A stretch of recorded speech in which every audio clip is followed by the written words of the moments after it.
नमस्कार दोस्तों। हम प्रयोग के आधार पर शब्दों के प्रकार पढ़ रहे थे, जिसमें विकारी और दूसरा था अविकारी। विकारी शब्दों में हमने नंबर 1 पे संज्ञा पढ़ा, 2 नंबर पर सर्वनाम, 3 नंबर पे विशेषण और 4 नंबर पर अंतिम विकारी शब्द क्रिया को पढ़ने जा रहे हैं। क्रिया क्रिया का अर्थ है करना।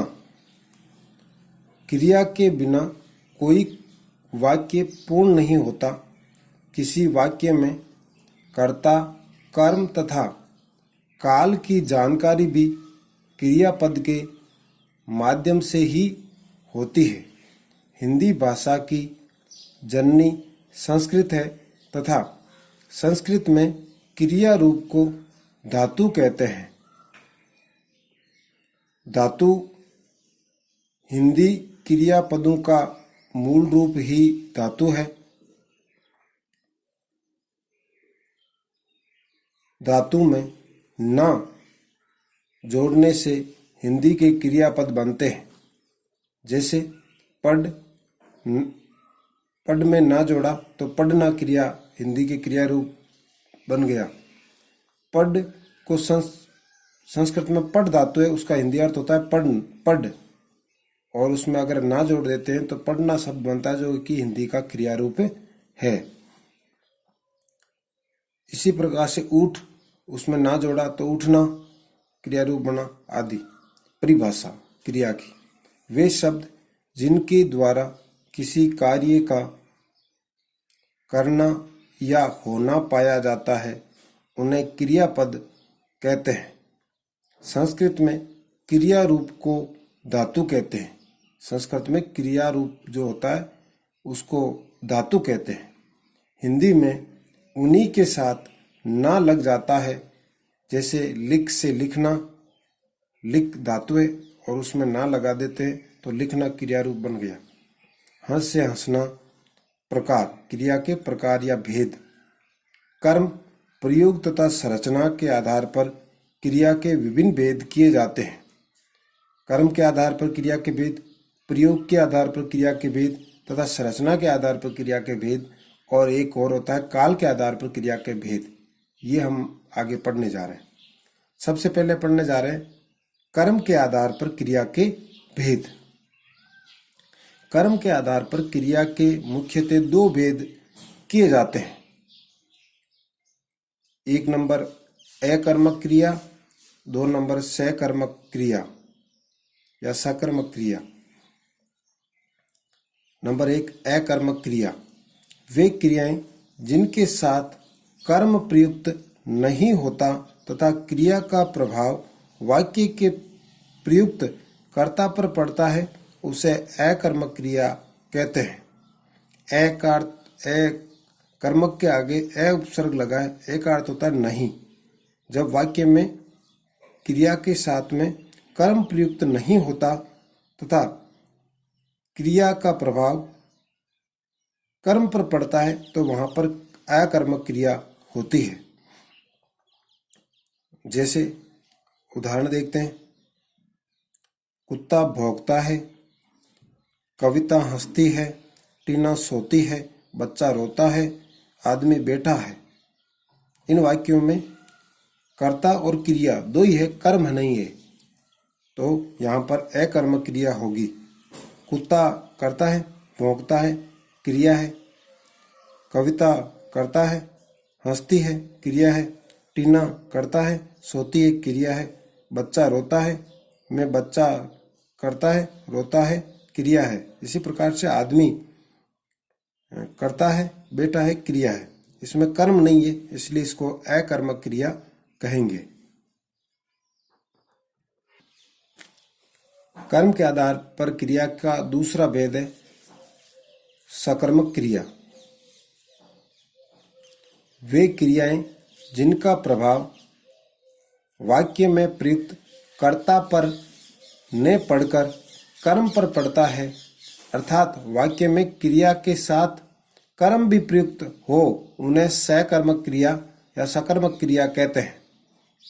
जैसे भूपेंद्र दूध पी रहा है। भूपेंद्र करता है, पी रहा है क्रिया है और दूध जो शब्द है वो कर्म है। नीतू खाना बना रही है। नीतू करता है, बना रही है क्रिया है और खाना शब्द है, इसमें कर्म है। इसी प्रकार से बच्चा चित्र बना रहा है या गीता सितार बजा रही है, इसमें कर्म मौजूद होता है सकर्मक क्रिया में और क्रिया का प्रभाव कर्ता पर न पड़ करके कर्म पर पड़ता है। अब यदि इसको सरल तरीके से कैसे हम पहचान सकते हैं कि अकर्मक क्रिया है या सकर्मक क्रिया है, तो उसके लिए अब यदि प्रश्न किया जाए कि बच्चा क्या बना रहा है, क्रिया के साथ में क्या प्रश्न करने पर उत्तर आता है, तो उत्तर होगा चित्र। तो जो उत्तर होता है वही कर्म होता है। जैसे हमने इसमें देखा इस वाक्य में कि बच्चा क्या बना रहा है, चित्र बना रहा है। उत्तर आया चित्र बना रहा है, तो चित्र क्या हो गया, कर्म हो गया। तथा गीता क्या बजा रही है, तो उत्तर होगा सितार, तो सितार इसमें कर्म हो जाएगा। सकर्मक क्रिया के दो उपभेद किए जाते हैं। सकर्मक क्रिया के भी दो उपभेद होते हैं। कौन कौन से देखते हैं। नंबर एक कर्मक क्रिया। नाम से इसका अर्थ स्पष्ट हो रहा है।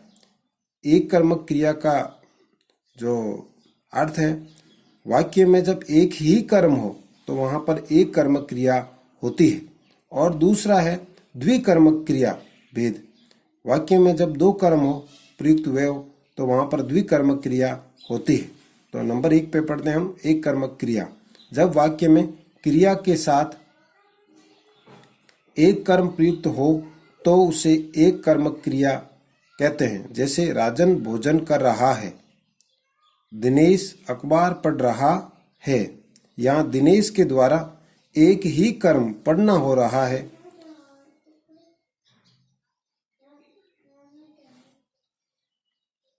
जैसे राजन भोजन कर रहा है, इसमें राजन करता है, भोजन कर्म है और कर रहा है क्रिया है, तो इसमें एक ही कर्म है, इसलिए इसको एक कर्मक क्रिया कहेंगे।